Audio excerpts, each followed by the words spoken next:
That painting was in fact of Clooney Quinn House, the home of the French family here in the very heart of Ireland, in County Roscommon.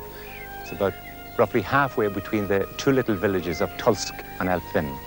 The painting was in fact by one of the children, William Percy French, and it was he in later life was to leave us a heritage of prose, poems, parodies, marvellous watercolours, all of which he incorporated at one time in his life in a one-man show which he travelled throughout the world.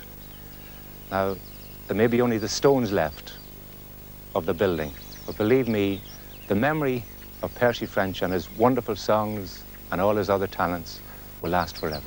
Oh, Mary, this London's a wonderful sight. When he came for Kitty, she was married to McVitie, and McGee had appropriated Jane. Come home, Paddy Riley,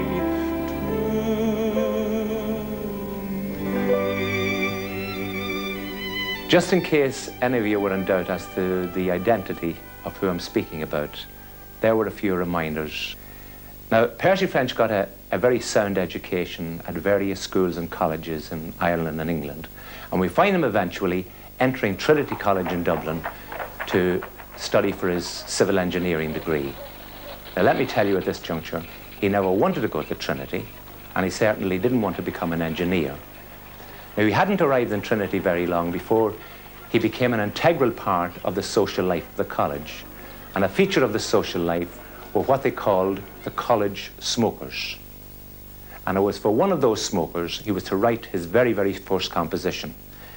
Now, I'm afraid, not knowing very much about the intricacies of registering copyright, etc., he forgot to do anything about that aspect of it until it was much too late. Now, I think it's an excellent example of early Percy French humour, in which he takes a very ordinary, common a garden event and raises it up to the veritable heights of an epic. Now the sons of the prophet are brave men and bold, and quite unaccustomed to fear. But the bravest by far in the ranks of the Shah is Abdul Bulbul Amir. Now the heroes were plenty and well known to fame in the troops that were led by the Tsar. And the bravest of these was a man by the name of Ivan Skivinsky Skivar. One day this bold Russian had shouldered his gun and donned his most truculent sneer. Downtown he did go, but he trod on the toe of Abdul Bulbul Amir. Young man, quoth Abdul, has life grown so dull that you wish to end your career? Vile infidel, no, you have trod on the toe of Abdul Bulbul Amir. So take your last look at sunshine and brook and send your regrets to the Tsar. For by this I imply you are going to die, Mr. Ivan Skivinsky Skivar. Said Ivan, my friend, your remarks in the end will avail you but little, I fear. For you ne'er will survive to repeat them alive, Mr. Abdul Bulbul Amir. Now this bold Mameluke drew his trusty shkabuk with a cry of Allah Akbar, and with murderous intent he ferociously went for Ivan Skivinsky Skivar. Now they fought all that night neath a pale yellow moon. The din, it was heard from afar. Huge multitudes came, so great was the fame of Abdul and Ivan Skivar. As Abdul's long knife was extracting the life, in fact he was shouting huzzah. He felt himself struck by that wily Kalmuck, Count Ivan Skivinsky Skivar. Now a Muscovite maiden her lone vigil keeps by the light of a pale polar star, and the name that she murmurs so oft as she weeps is Ivan Skivinsky Skivar. And a tomb rises up where the blue Danube flows, and engraved there in characters clear. A stranger when passing, please pray for the soul of Abdul Abulbul Amir.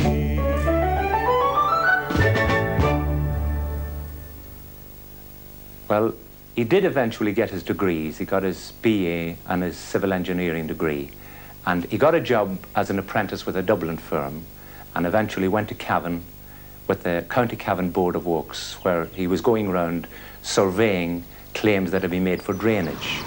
Those years in Cavan, I believe, were the most formative of his life, because it was then that he really became aware for the first time of all the colourful characters that were to inspire so many of his songs and so many of his compositions.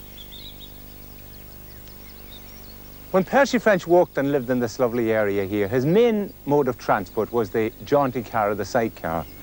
And naturally through the years, he got into the habit of using the same Jarvey. His name was Paddy Riley. Now, the strange thing about it is Paddy Riley remembers very little about Percy French, or rather remembered very little about Percy French. He never mentioned Percy French. But even now, when he'd hear the song, Come Back Paddy Riley to Ballyjinsdup, he knew it was about him, didn't he? Well, I never knew of him very much to pass much remarks about it. But there was a man living down here. He was, the name of Joe Ford. He was an ex-policeman. And his son, well, he's dead now, Pappy Ford, used to sing the song. And he'd often come. He'd often come in, and he'd sit there, and when he'd be going, he'd sing for them. Yeah. But my father never mentioned Percy French no more than any other one, because I'll tell you why. He was just put down as an ordinary man. Just a fair. Just, yeah. One of his fairs. Yes. But I can't understand, though, Bridget, is why he didn't, knowing the song was about him. You know, he must have known. He was the only Paddy Riley in Ballyjinsdup, and he must have known the song was about him. He knew all that, but he didn't give it much heed. Didn't matter a damn. Didn't matter a damn, no. Years later, when Percy French came back and found out he wasn't here, he wasn't on the Jarvies anymore. I'll tell you what he done. He went for a load to, with 2 horses and carts for a load to a station in Old Castle. And he got off the cart, tied the horses to something above an Old Castle, and got in on the train and headed over to Scotland.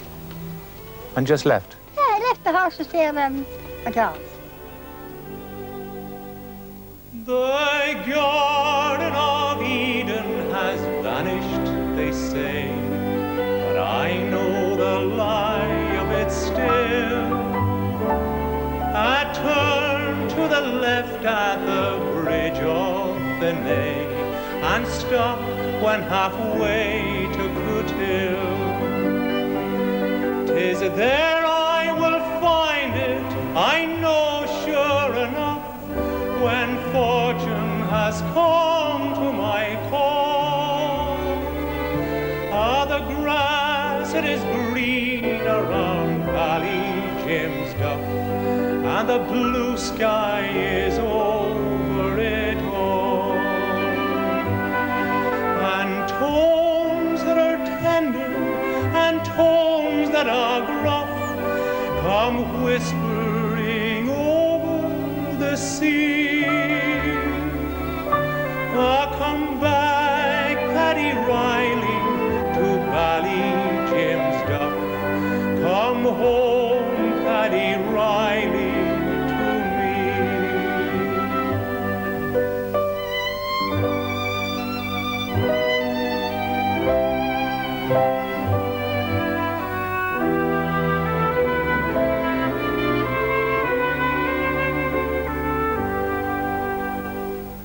My mother once told me that when I was born, the day that I first saw the light, I looked down the street on that very first morn and gave a great crow of delight. Now most newborn babies appear in a huff and start with a sorrowful squall. But I knew I was born in Ballygymsduff, and that's why I smiled on them all. The baby's a man now, he's toil-worn and tough, still whispers, come over the sea. Oh, come back, Paddy Riley, to Ballygymsduff. Come home, Paddy Riley, to me. During his lifetime, Percy French travelled throughout the length and breadth of Ireland, and he usually stayed in private homes, guest houses, boarding houses, hotels. Now, here's a little letter he wrote from a hotel, a very imposing one, I might add. It was the Central Hotel in Ballybunion in County Kerry, and it was a letter to his wife. And he writes, I enclose £10. I think Ballybunion will be good. We drove from Tarbert, which is the ferry, on Saturday, and the horse broke down about 2 miles from Ballybunion. We transferred our luggage to a turf cart and arrived ingloriously at the Central Hotel. Now, I'm afraid all the hotels that he stayed at weren't as imposing as that, and some of them, in fact, you could only term, let's put it, quaint. Now, one owner of one of these really did exist, genuinely, and Percy French called him my friend Finnegan. He writes, when an artist goes to sketch in the west of Ireland, there's very often trouble in finding a suitable place to stay in. Now, there are lodgings that advertise bed and board for 5 shillings, but you can't tell very often which is the bed and which is the board. Now, generally, I put in a night at Peter Finnegan's hotel. Now, Peter is a very important man in the locality and a very, very dear friend of mine. And though his 4-poster bed is really a tripod, because you see, it needs the lace taste of the windowsill to make it a permanent structure. And though by long usage, the hens have established a right of way through the coffee room, these little drawbacks count for nothing. For Peter, to me, is a permanent joy. For instance, we were both looking out of the window one day at a brand new house being built, when Peter remarked to me, you know, it would be a great addition to that house if that gable end was taken away.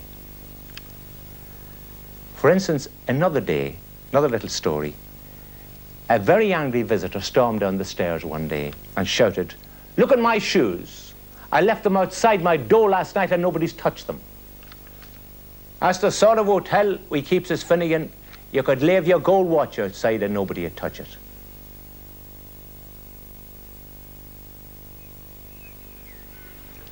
When Percy French travelled throughout Ireland, he obviously kept his heart and his eye wide open. For instance, something happened up here in Donegal, which he tells us went something like this. He says, I was painting out in the wilds of the bogland near Falcarra, up in County Donegal, when an old woman came out of a cottage with, as she said, a cup of tea and a bite of griddle cake for the desolate stranger who was sitting out like a snipe in the bog. Well, he was chatting to her for a while, and of course he had remarked on how the countryside of Ireland at that time seemed to be literally made up of old people and children, with the youth of Ireland having been forced to emigrate. He just happened to say to her, he said, you know, he said, isn't it really beautiful around here? She says, I suppose it is, but you know, it's lonely living when the childer is away. They began to realize the emptiness, the loneliness of that woman's life without the children that she might never see again. And he wrote a little piece that I loved so much that I set it to music. And he called it An Irish Mother. Ah, we slip drawing water, the old man at the plough. No grown-up son or daughter, that's the way we're farming now.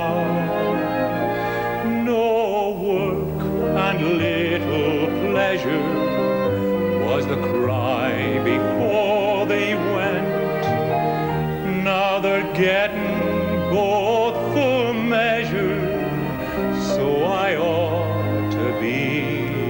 tent. Great wages men are given in that land beyond the Seine, but 'tis lonely, lonely living when the childer is away.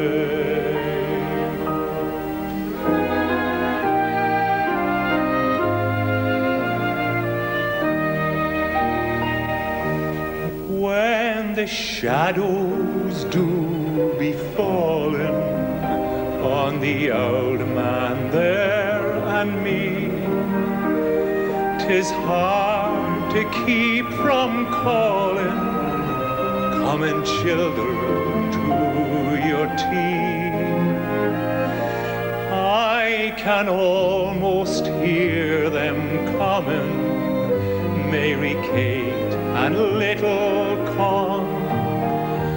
Oh, but I'm the foolish woman, sure they're all grown up and gone, that their sins may be forgiven and not one go astray. Sure, I doubt I'd stay in heaven if them children was away. If them children was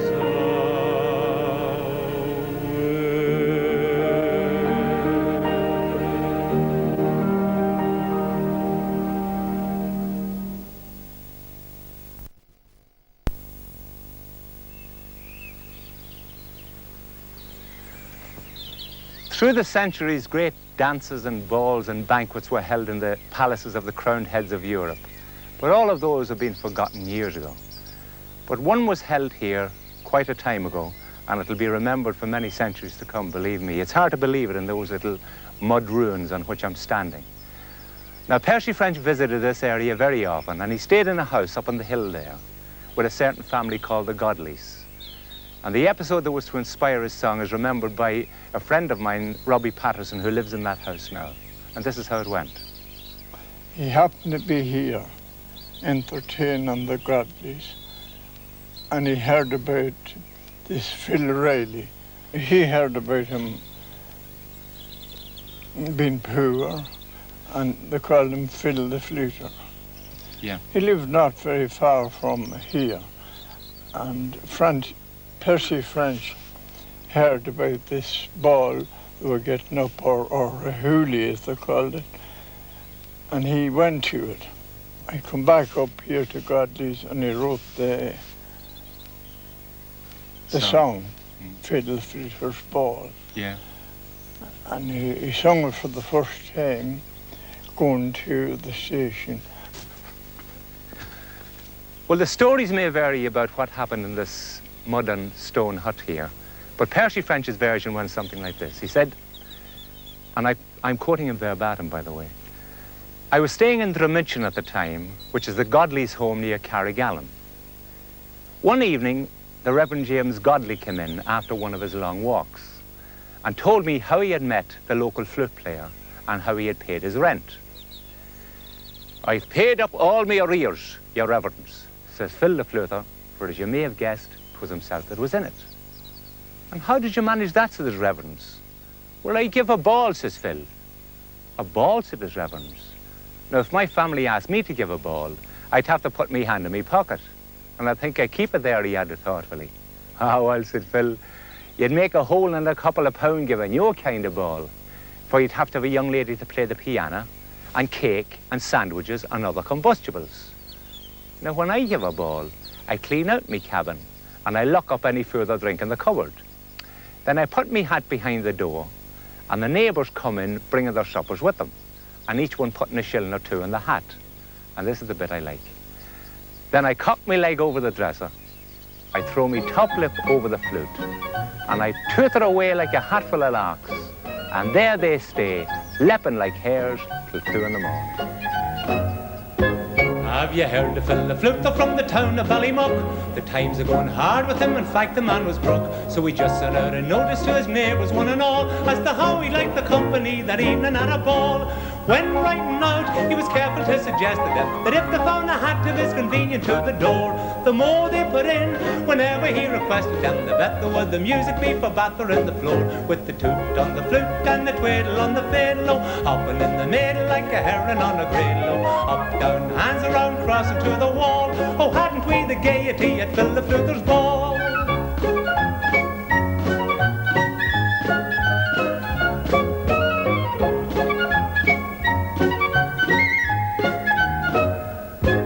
There was Mr. Dennis Doherty who kept the running dog. There was little crooked Paddy from the Tirralocket bog. Boys from every barony and girls from every art, and the beauty from Miss Brady's and the private as and cart. Along with them came Bouncer Mrs. Cafferty. Little Mickey Mulligan was also to the fore. Rose Suzanne and Margaret O'Rafferty, the flower of Ballybunion and the pride of Petravore. With the toot on the flute and the twiddle on the fiddle, up and in the middle like a heron on a griddle. Up, down, hands around, crossing to the wall. Oh, hadn't we the gaiety at Phil the Fluter's ball?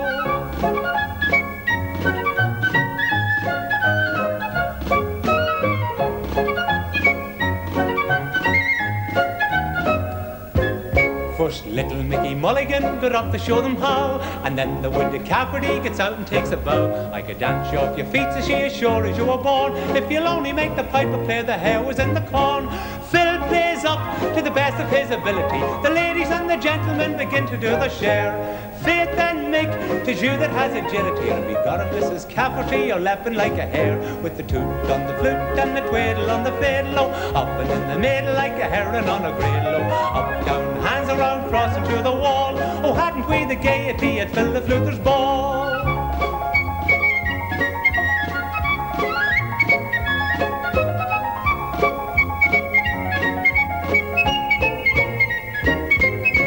Phil the Fluter tipped the wing to little crooked Pat. I think it's nearly time to see for passing round the hat. So Paddy passed the cobbing and looking mighty cute. Says you got to fade the piper when he tootles on the flute. All join in with the greatest joviality, covering the buckle and the shuffle and the cut. Jigs were danced of the very finest quality, with the bait, the company, and handle and the foot. With the toot on the flute and the twiddle on the fiddle, up and in the middle like a heron on a griddle. Up, down, hands around, crossing to the wall. Oh, hadn't we the gaiety at Phil the Fluter's ball? Percy French was born in 1854, a matter of years after the great famine of Black 47 and Black 48 had literally decimated the countryside of Ireland. What was once a population of over 8 million, in a matter of years, was 3. Now, the other millions had either died or were forced to emigrate. Now, it's hard for us in this comparatively luxurious day and age in which we live to appreciate what was meant by emigration. But if you think of one small aspect of it, that in many parts of rural Ireland, when somebody from that area was emigrating, they would hold what were called then American wakes. Because to them, genuinely, it was a time of deep, deep mourning. Now, Percy French was leaving on a tour of Canada, the United States, and the West Indies. Now, a little episode happened to him on board that ship. They were all standing along the rail, watching the coastline of Ireland receding further and further into the distance. And he happened to hear one young Irish lad remark to another, "You know, Mick, they'd be cutting the corn in Creeshla today." Dear Danny, I'm taking the pen in my hand to tell you we're just out of sight o' the land. In that Grand Allen liner, I'm sailing in style, but I'm sailing away from the Emerald Isle. And a long sort of sigh seemed to come from us all when the waves hid the last bit of our Donegal. Oh, it's well to be you that is taking your take, where they're cutting the corn in Creeshla today.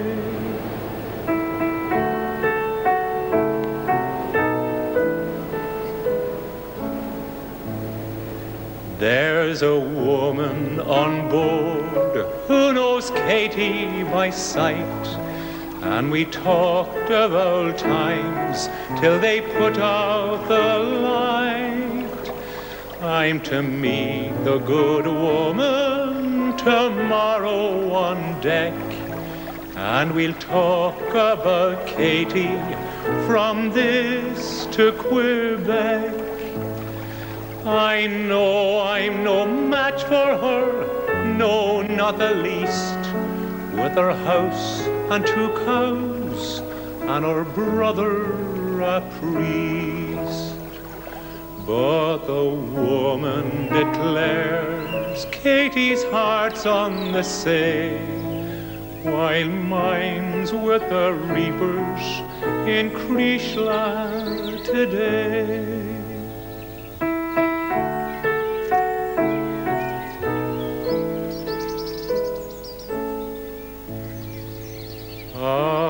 Goodbye to you, Danny, no more's to be said. And I think the salt water's got into me head, for it drips from me eyes when I call to my mind the friends and the calling I'm leaving behind. But still she might wait when I bade her goodbye. There was just the least taste of a tear in her eye, and a break in her voice when she said, you might stay, but please God you'll come back to old Creeshla someday.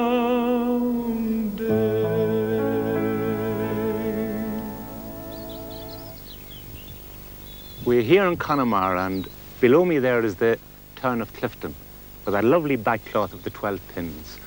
Now, a little bit of Percy French's heart always lay here.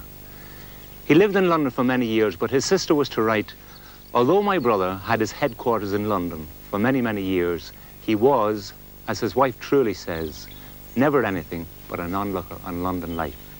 His heart was always and ever with his dark Rosaline, even when he was at the very height of his popularity. His dark Rosaline was, of course, Ireland. Now, there were people, happily few, who thought that Percy French was laughing at and not with his own fellow Irish country people. And as most people really realise now, no patriot, no hero ever loved Ireland with a deeper, purer, more sincere love than he did.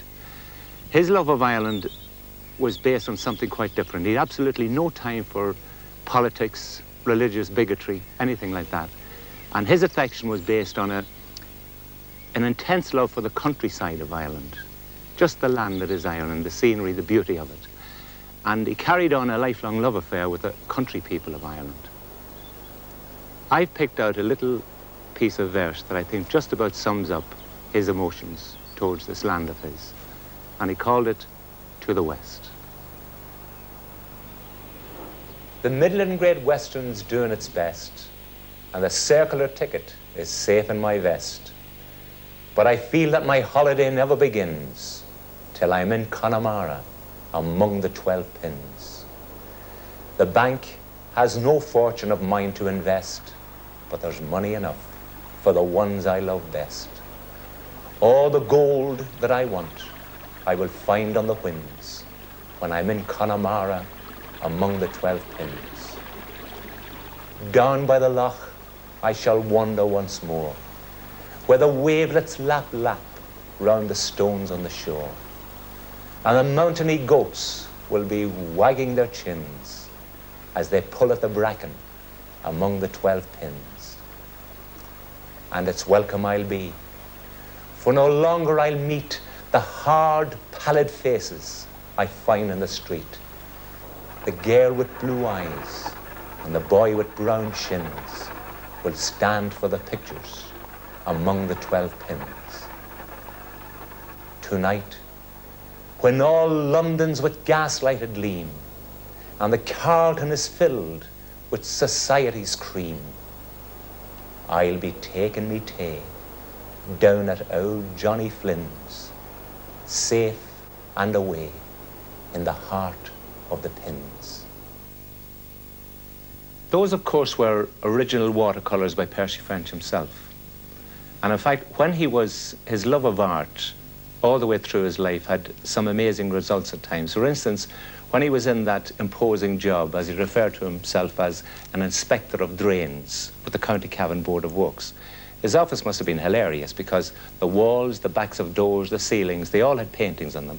And in fact, they existed in that house up till a short time ago. Now, in spite of his many talents, and believe me, he had many, he was to consider himself first and foremost a painter. And he freely admits as well it was the ever-changing backcloth of our Irish skies that fascinated him most. And he had a lovely thought about those same skies. His idea was that many of the great painters of the past really come down every now and then from paradise, and they lend their own distinctive touch to the beautiful sunsets and the beautiful sunrises. When painters leave this world we grieve for the hand that will paint no more. But who can say that they rest alway on that still celestial shore? No, no. They choose from the rainbow hues, and winging from paradise, they come to paint, now bold, now faint, the tones of our sunset skies. When I see them there, I can almost swear that grey is from Whistler's brain, that crimson flush is Turner's brush, and the gold is Claude Lorraine.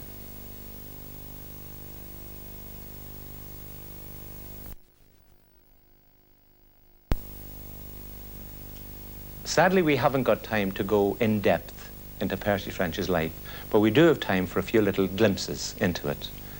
For instance, he left getting married until well into his 30s, in fact. But when he did fall in love, he did it properly. He fell in love with a very beautiful girl called Etty Armitage Moore. And when he found out his wife was expecting a baby, believe me, his happiness was complete because he loved children. And in fact, he was to say himself, I was born a boy and I've remained one ever since.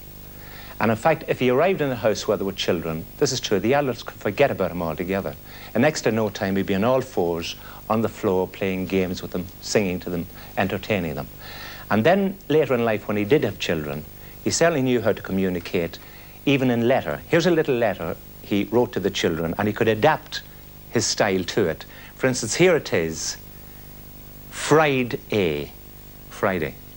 And he has, Dear girl mouse, which is what he called his daughter Joan. I saw waves, and it goes on, as big as a house. Can you swim like a frog yet? I am, horrible pun, coming back next week. And it finishes off, your loving father. Sadly, the day following their first wedding anniversary, his wife, Etty, or as he called her, his little ray of sunshine, died in childbirth. The baby only living for, I think it was a matter of a few days. Now, loving children as much as he did, as I told you, and loving his beloved Etty, he was absolutely shattered. His world just collapsed around him. And so quite naturally then, he ceased writing the frivolous little humorous love songs that he had been writing, and he reverted to a more reflective type of verse. Now, I came across one of those verses years ago, and I fell in love with it so much I had it set to music. And I only found out sometime later the background to it, and that was that he'd been wandering some months after Etty had died around a beautiful little townland which lies in the southern part of County Galway, near Lough Ray.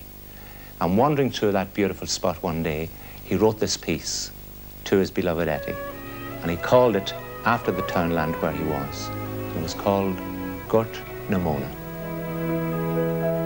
Long, long ago, in the woods of Gurt Namona, I thought the birds were singing in the blackthorn tree.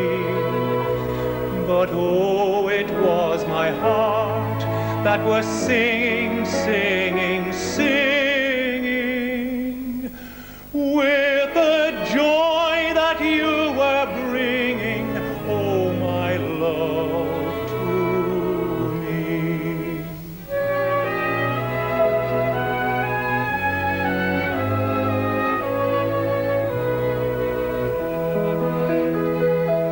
Long, long ago, in the woods of Gurt Namona, I thought the wind was sighing round the blackthorn tree.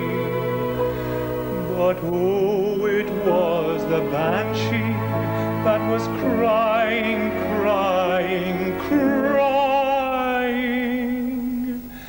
And I knew my love was dying far across the sea.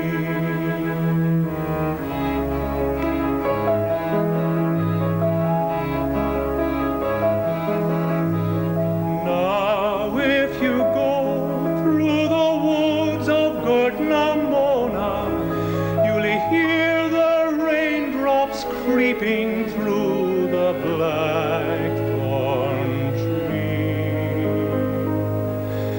But oh, it is the tears that I am weeping, weeping, weeping,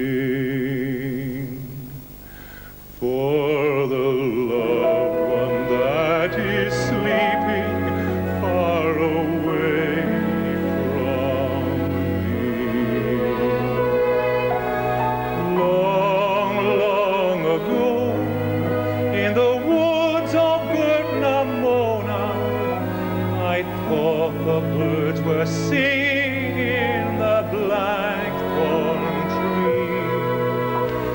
But oh, it was my heart that was singing, singing, singing, with the joy that you were bringing, oh, my love, to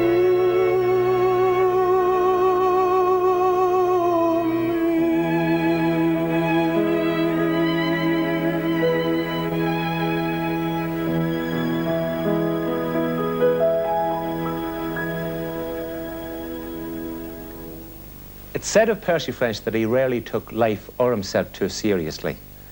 And what I like about him, I must admit, I'm very partial to his sense of humour, particularly his parodies. Now, he parodied many things, but especially I'm fond of his parodies of nursery rhymes.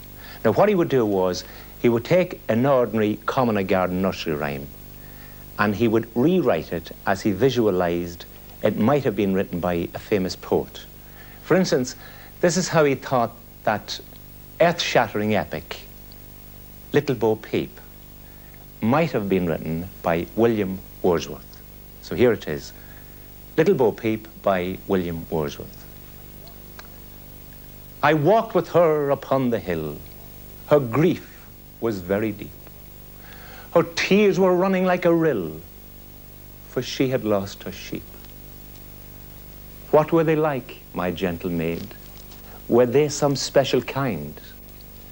They all had heads in front, she said, and all had tails behind. Their bodies were between the two, their mouths were full of teeth, and this perhaps may prove a clue. Their legs were underneath. If they have legs, I cried with joy, your tears you may refrain, for 'tis their legs they will employ to take them home again. Now, even in this day and age, believe it or not, matchmaking is still practiced. I think you could say it's practiced in agriculturally impoverished countries. Now, in Percy French's time, it was used quite a lot and had its practical uses. An instance of it would be, say, where you had two small neighbouring farms, and the owners of the farms would like to see them united into a larger unit. So what they tried to do was they tried to wangle to marry off the eldest son in one to the eldest daughter in another. And half the time, you know, the poor devils themselves had no say in the matter at all. Now, Percy French saw the potential humour in this, and he wrote this next little piece that tells of one farmer who's got a problem. And his problem is this: he's been left with two marriageable daughters on his hands. And the difficulty is this, that one of the daughters is very, very good looking, but her sister, I'm afraid, is no oil painting.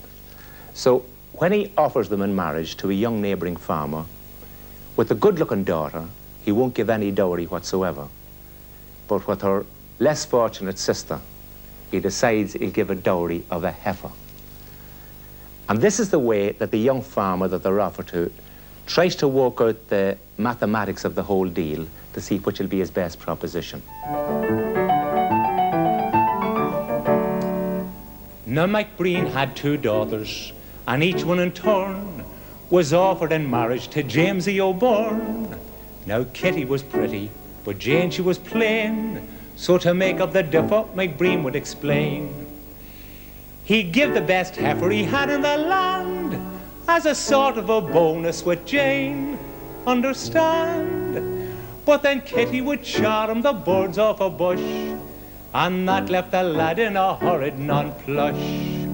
Now there's no denying Kitty was remarkably pretty, though I can't say the same for Jane. But still there's not the differ of the price of a heifer between the pretty and the plain. Entirely bothered was Jamesy O'Byrne. He thought that he'd give the schoolmaster a turn. Says he, to wed Kitty is very good fun, but a heifer's a heifer when all's said and done.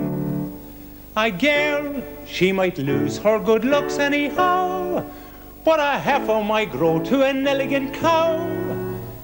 But still there's no price for the stock, do you mind? And Jane has a face that the devil designed. Now there's no denying Kitty was remarkably pretty, though I can't say the same for Jane. But still there's not the differ of the price of a heifer between the pretty and the plain. Now the schoolmaster said, with a great deal of sense, we'll reduce the two girls to shillings and pence. Add the price of a heifer, then Jane, I'll be bound, they'll come out on the top of a couple of pound. But still I'm forgetting that down in Glengall, sure the stock is just going for nothing at all. So Jim thought he'd wait till the end of the year, till girls might be cheaper or stock might be dear. But when he came for Kitty, she was married to McVitie, and McGee had appropriated Jane. So whether there's the differ of the price of a heifer is a thing that he never could explain. When Percy French travelled throughout Ireland, he seemed to prefer to stay in private homes rather than hotels or guest houses. And the strange thing about it is that he seemed equally at home in the lowliest thatched cottage or in the most lofty castle. For instance, now I'm here in Glenveigh, Donegal, and I'm going through the visitor's book, and as well as lauding the hospitality of the house, he finishes off showing a little drawing that he has obviously taken time doing, showing the butler coming out, reminding him that his jaunting car is waiting patiently to take him on his next trip. Over the pages here, I think this is a beautiful little piece.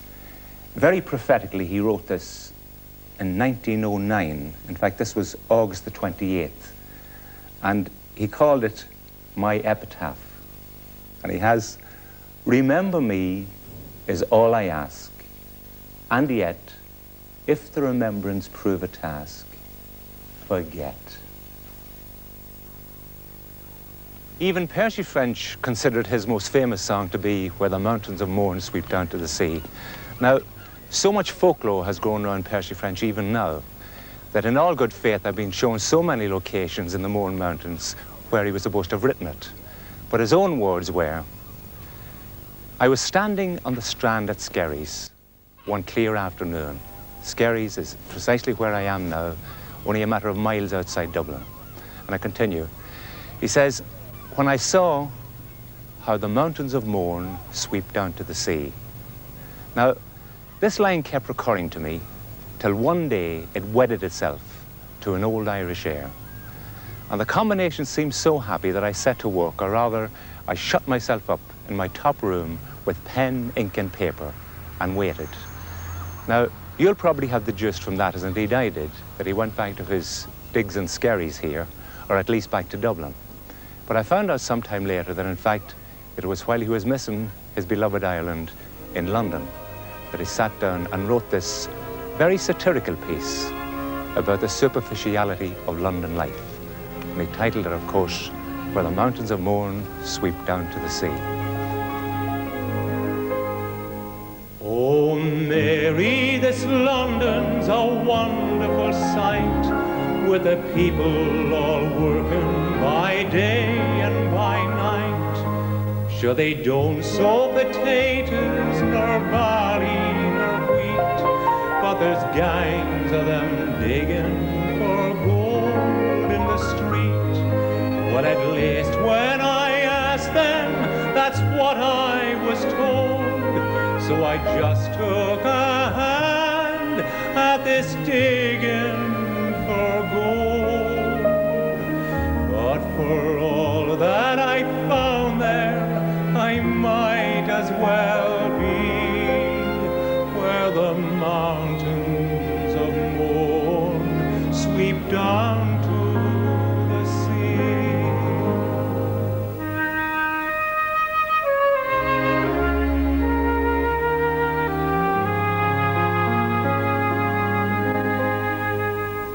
You remember young Peter O'Loughlin, of course. Well, he's over here now at the head of the force. I met him today, I was crossing the Strand, and he stopped the whole street with one wave of his hand. And there we stood talking of days that are gone, why the whole population of London looked on. But for all his great powers, he's wishful like me, to be back where dark Mourne sweeps down to the sea.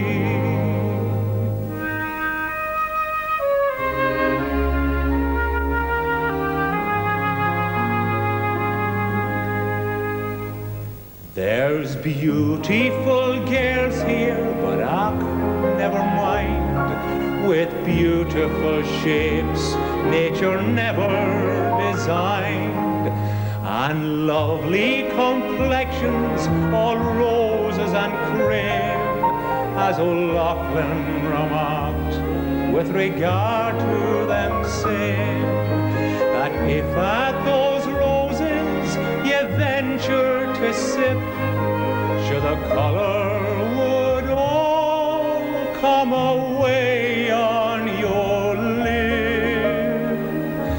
So I'll wait for my wild rose that's way